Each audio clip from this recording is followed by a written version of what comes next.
students, in the last mathematics class we proved the irrationality of the numbers, and now in this class I am starting with the discussion whenever the sum of two numbers is rational, whenever the product of two numbers is rational, and whenever the sum and product are irrationals. And after this discussion I am going to start the new concept of the chapter, and which we usually call logarithms. And now first of all you look at the three different cases. In first case I will consider two rational numbers, and in the second discussion I will consider one rational number and one irrational number, and in the third case I will consider two irrational numbers. And by taking two numbers in any one of these three cases, I need to check the sum, if you apply the fundamental operations on those numbers, the sum or difference or product or division of those numbers, whether they are rational or irrational, you need to check. Already the way of applying fundamental operations on rational numbers you learnt in your 8th and 9th standards. And now just I am analyzing the thing what you need to note. Okay, just if you look here, I have two rational numbers. If you add those two rational numbers, what to say about the sum of those two rational numbers? For example, you take any two rational numbers like any two fractions or any two integers. Every integer is rational, right? So you take any numbers. For example, 3 by 4 is a rational number, 2 is also a rational number. What will happen if you add these two? If you add these two, for sure it is a rational number. So if you take two rational numbers and add those two, and clearly the sum is a rational number. And again, if you do subtraction by taking any two rationals as you wish, and clearly you conclude that the difference of those two rational numbers is again a rational number. And what to say about the product? Just you think about it. What to say about the product? If you multiply these two, it results out like 3 by 2. That is again a rational, right? And that's why the product of two rationals is also a rational, as well as the division of two rationals is also a rational if you won't divide with 0, right? And then once again look here, what I am going to conclude you is, if you have any two rational numbers with you, any two rational numbers, you just apply any fundamental operation between those two rational numbers. For sure you will get again a rational number. Sum of two rationals, difference of two rationals, product of two rationals, division of two rationals is again a rational number for any rationals, right? And now let us go with the one rational number and one irrational number, right? You just think it is a rational number and irrational number. Actually irrational numbers are those numbers whose representation is neither terminating or nor repeating. Since it is neither terminating nor repeating, we don't have a exact clarity on the decimal part. That in the sense that we don't know the number exactly. You just have an approximation there. Then now we are thinking about the addition, subtraction, multiplication as well as division of one rational along with one irrational. And now look there, I will take a rational number as 2 and I will take an irrational number as 3. I am going with an example here. See, my rational number is 2 and my irrational number is 3, root 3. Like that you may take any rational number and any irrational number as you wish. And you just observe the sum, difference, product and division. And now see, if you add this 2 and root 3, you will get that 2 plus root 3, which represents sum, right?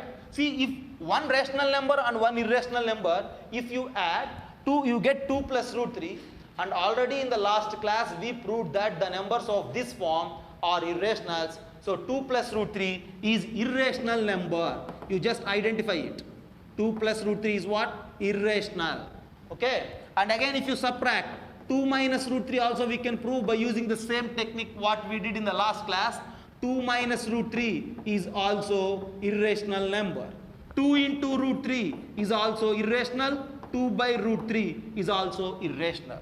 Then if you take one rational number along with one irrational number, at the end we are going to conclude that sum, difference, product and division of these one irrational and one irrational, always they are irrational numbers. Okay. So in the second case I am going to conclude that sum, difference, product as well as division of one rational along with one irrational is again an irrational number. Right. And then coming to the third situation where we are going with two irrational numbers. If you have any two irrationals, then what you say about this sum? Then See, there you arise different situations, right? For example, if I take two irrational numbers as root 2 and root 3, right? My two irrational numbers are what? Root 2 and root 3. What you say about the sum and what you say about the product. For example, if you add these two numbers, root 2 plus root 3, and if you multiply these two numbers, root 2 into root 3. Okay, already we discussed in the last class the way of proving this root 2 plus root 3 as irrational. And I mentioned you how to prove this root 2 into root 3, that in the sense root 6 as irrational in the last class itself. Then from there, it is very clear that this root 2 plus root 3 as well as root 2 into root 3, both are irrational numbers, right? If my irrational numbers are root 2 and root 3, sum is irrational, product is also irrational. For example, instead of that root 2 and root 3, I will take two numbers like root 2 and minus root 2. What to say? Whether they are rational or irrational. Clearly root 2 is irrational, minus root 2 is also irrational. Now you just add these two. What will happen? If you add these two, the sum is 0, right? Root 2 minus root 2 is 0, and that 0 is not irrational, that 0 is a rational number. And in the same way, if you multiply, what will happen? If you multiply root 2 with minus root 2, you know that root 2 into root 2 is 2, then the sum is minus 2, the sum is, the product is also a rational number, right? So in the third case, where you are going with two irrational numbers, the sum of those two irrational numbers, in one case the sum is irrational, in other case the sum is rational number. That in the sense, there is no certainty, there is no clarity in confirming the sum. Sometimes it is rational and sometimes it is irrational. In the first case where you are taking two rationals, always the sum is rational. In the second case where you are taking one rational and one irrational, always the sum is irrational. But whereas in the third case where you are going with two irrational numbers, the sum and the product may be rational and may be irrational. Similarly, you can prove that difference and the division also sometimes rational and sometimes irrational. That's what you need to identify from here. Okay, if you have any two irrationals, sum, difference, product and division of those two irrationals may be rational or may be irrational. You can't confirm it without knowing the numbers. Till now we discussed about the irrational numbers, and the next concept of the chapter real numbers is about logarithms. What are logarithms and what is the importance of logarithms and why we need logarithms? First of all, you just think that. See, we observed many types of numbers starting from the naturals, and we ended this with the irrational numbers. And we know that the union of rationals along with irrationals is real numbers. And now, first of all, you just think about irrationals once again. See, from the side of decimals, if you think about from that side of decimals, there are many type of decimals, and among those decimals, neither terminating nor repeating are mentioned as irrationals. And if you think about from the side of square roots, already we mentioned that, see, there are different numbers, the numbers of the form root 2, root 3 and all these numbers as irrational numbers, right? So you identified irrational numbers from the side of decimals, from the side of square roots. Now you just observe the powers of a number, either the powers of 2, powers of 3, powers of 4 or the powers of any number. You just observe. You may get any irrationals from there or not, you just observe there. For example, I am starting my discussion with the powers of 2. You just look there. We know that 2 power 0 is equals to 1 and 2 power 1 is equals to 2, and then 2 square is equals to 4, and then 2 cube is equals to 8. Like that we will continue. We know the powers of 2, right? I am continuing my discussion with powers of 2. Similar type of discussion will be there for the powers of 3, for the powers of any other number also, right? See, 2 power 2 is equals to 4, 2 power 3 is equals to 8. Can you find any number of the format that 2 power something is equals to 7? Just look there. See, 2 power 2 is 4, we know it. 2 cube is equals to 8, we know it. Then what is the value? What you need to replace this box to get 7? 2 power something is equals to 7, then what you say about that something? See, first of all, you just observe that something, see where the value is located and what will be the value. See, 2 square is equals to 4, 2 cube is equals to 8, that 7 is in between this 4 and 8, then clearly that 2 power something lies in between this 2 square and 2 cube, and from there we conclude that that unknown value in the box should lie in between 2 and 3. So in between 2 to 3 you will get that unknown value. So in between 2 to 3 you are having that unknown value. What to say about it? Whether it is a rational number, whether it is a natural number. See, you don't get any natural or integral value in between 2 and 3. Either it may be rational or irrational, it must be. See, it is not a rational number for sure, and we can prove the irrationality of that number again. See, after that, after some time, maybe in the other class, right? See, for sure this unknown value is a rational number. So there are some more is a irrational number, not rational. For sure it is not rational, and for sure it is irrational. So still we have some more irrational numbers. Still you identify some more irrational numbers in analyzing the powers of 2, as well as in analyzing the powers of 3, powers of 4, like that in analyzing the powers of some other numbers. Now there are many irrational numbers. In analyzing the powers of these numbers, so you need to identify that unknown irrational value with some special name. You need to discuss, you need to analyze these unknown irrational numbers with a separate name, with a separate theory, and there the concept of logarithm arises. And we will conclude, we will define this unknown irrational value as the logarithm of this 7 base 2. Now look at the same thing. If 2 power x is equals to 7, what will happen? What to say about x? As we discussed now, see, this x is nothing but the unknown value, the box value is in between 2 and 3, and for sure it is irrational, as I mentioned you. This is irrational number, and you need to make this x as the subject, and to analyze those irrational numbers we are giving a separate name, a separate theory, and we call this x as logarithm of, see, we call this x as logarithm of 7 to the base 2. Right? And we will write it, and we will write that x is equals to logarithm of 7 to the base 2. This is just a notation, and this is the definition, right? We are giving a definition, we are giving a theory, a name for this x to analyze about all these irrational numbers if have, and that name is that logarithm of 7 to the base 2, and x is equals to log 7 base 2. Once again, if you look there, 2 power x is equals to 7. If you have 2 power x is equals to 7, and if you try to make x as the subject, you need to express all other numbers in terms for x, right? You need to express x in terms of all other numbers. Then you will write that x is equals to log 7 base 2. So if 2 power x is equals to 7, then there is a chance to write that x is equals to log 7 base 2. This is just a notation, and that we read it as logarithm of 7 to the base 2. And now we need to generalize it, and we need to construct certain laws on these logarithms. And now if you generalize it, see, 2 power x is equals to 7 gives us x is equals to log 7 base 2. And for example, if you start with a general exponent, if a power x is equals to n, how can you write? If a power x is equals to n, then if you make x as the subject, you need to send this a that side, then it becomes like x is equals to logarithm of n to the base a. You need to read it like logarithm of n to the base a, right? Okay. And this a power x is equals to n is usually termed as exponential form.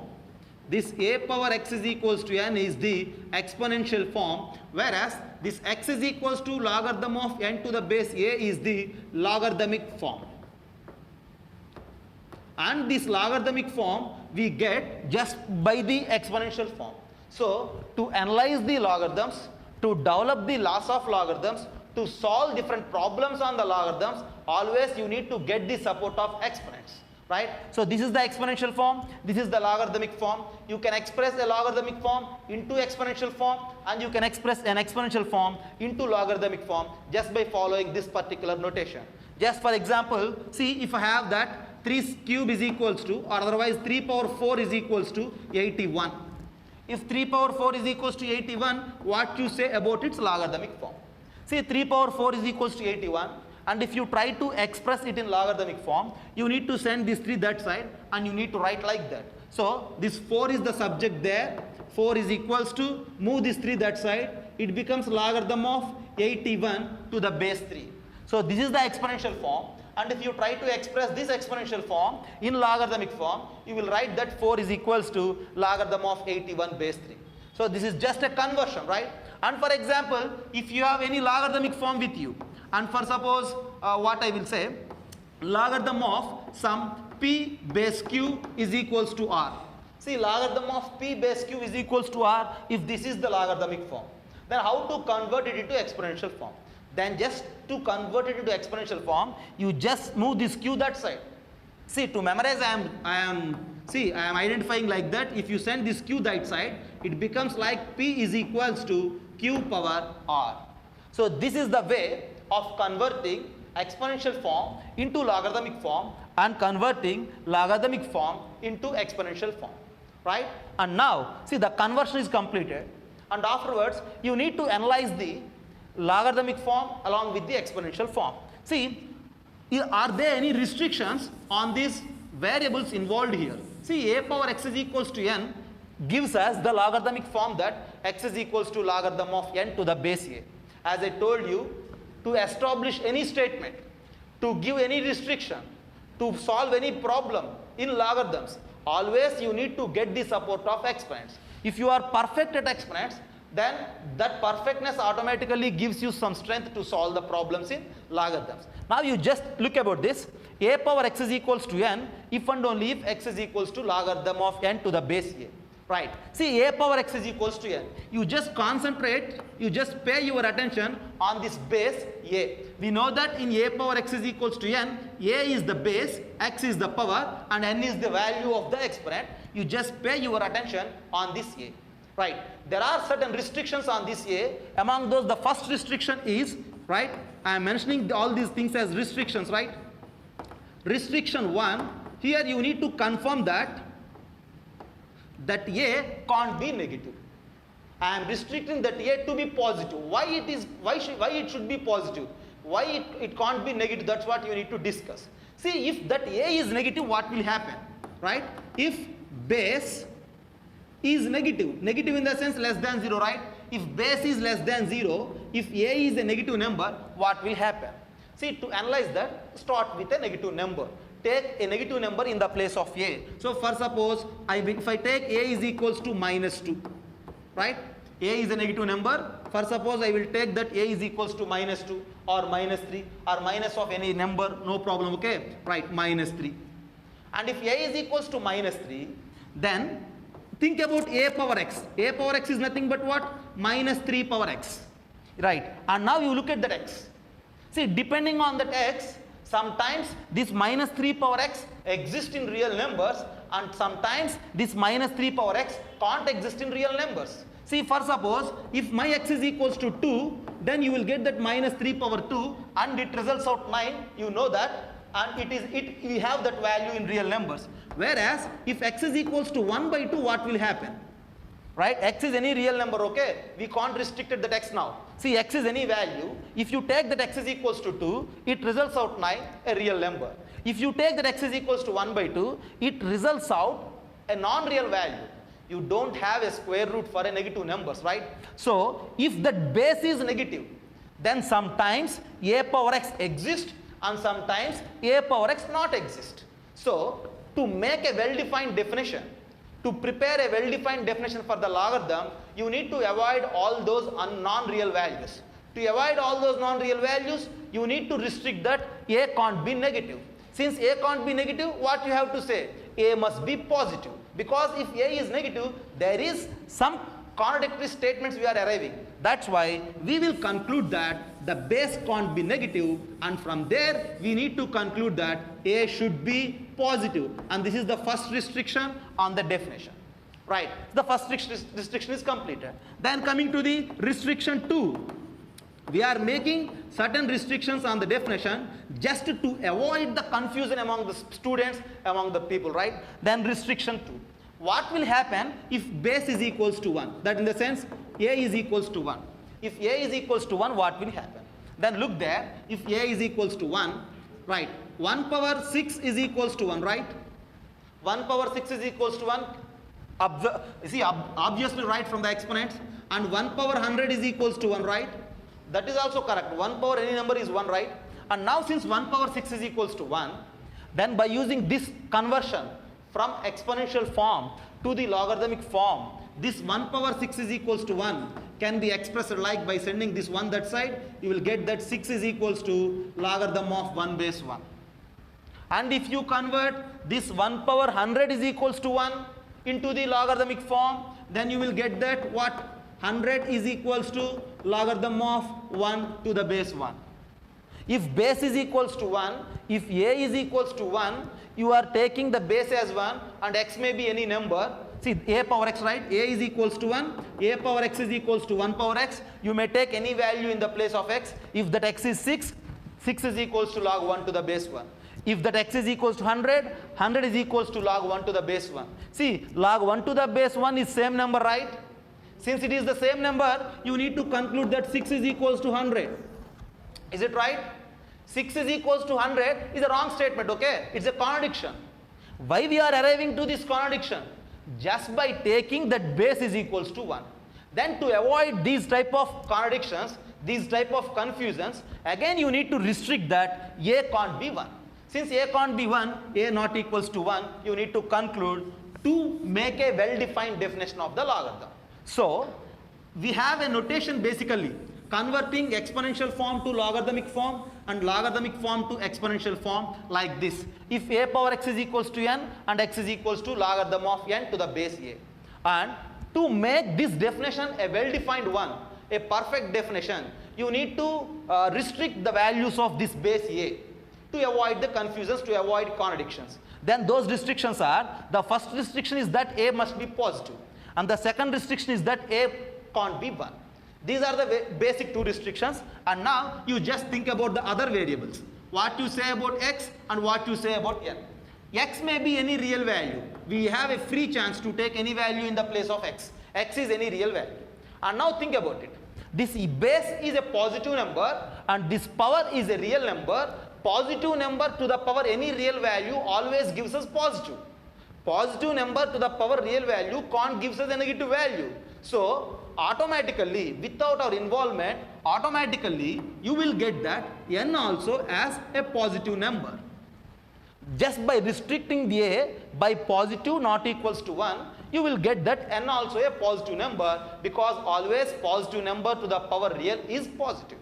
Now at the end, you need to give, we are giving certain restrictions for the definition, and we will conclude the definition right now, that if a power x is equals to n, then we can convert it into the logarithmic form like x is equals to log n to the base a for a greater than 0, a not equals to 1, x any real number, and n also a positive number.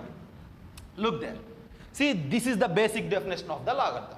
Once again look there. If a power x is equals to 1, then its logarithmic notation is x is equals to logarithm of n to the base a, where a is positive and not equals to 1. The result x is any real value, and the number n is also greater than 0. And now, by observing this definition, we are going to generate some basic standard rules and laws of the logarithms. And now just observe the statement, and I am going to give you the basic laws of the logarithms, right? See, a power x is equals to 1, and then x is equals to logarithm of n to the base a. Very first observation, you just observe here, it is very clear. Yeah, for any number, this is I am mentioning as observation 1 right now. See, a power x is equals to n and x is equal to logarithm of n to the base a. A power x is equals to n and x is equal to logarithm of n to the base a. X is equal to logarithm of n to the base a. You just pick this x is equal to logarithm of n to the base a and replace here in the place of x. What will happen? See, if you just replace this x value in this statement, you will get that a power, what is x actually? That logarithm of n to the base a is equals to n. Is it clear? By the base, just by observation, we are having one standard law of the logarithm, that if a power x is equals to n, x is log n to the base a. Just take this x, insert here, and you will get that a power log n to the base a is equals to n, and this is one standard law of the logarithm. And now just observe analyze it again. Here we have A and there also A. So if these two numbers are same, then your answer is automatically A. Let us go with one example here. Something like 7 to the power logarithm of 13 base 7. What you say about its value? Here both the numbers are 7 and directly the answer is 13, right? So this is one way of calculating the logarithmic values using this standard law. This is the first observation, right? And then coming to the observation 2. See, what is our second observation?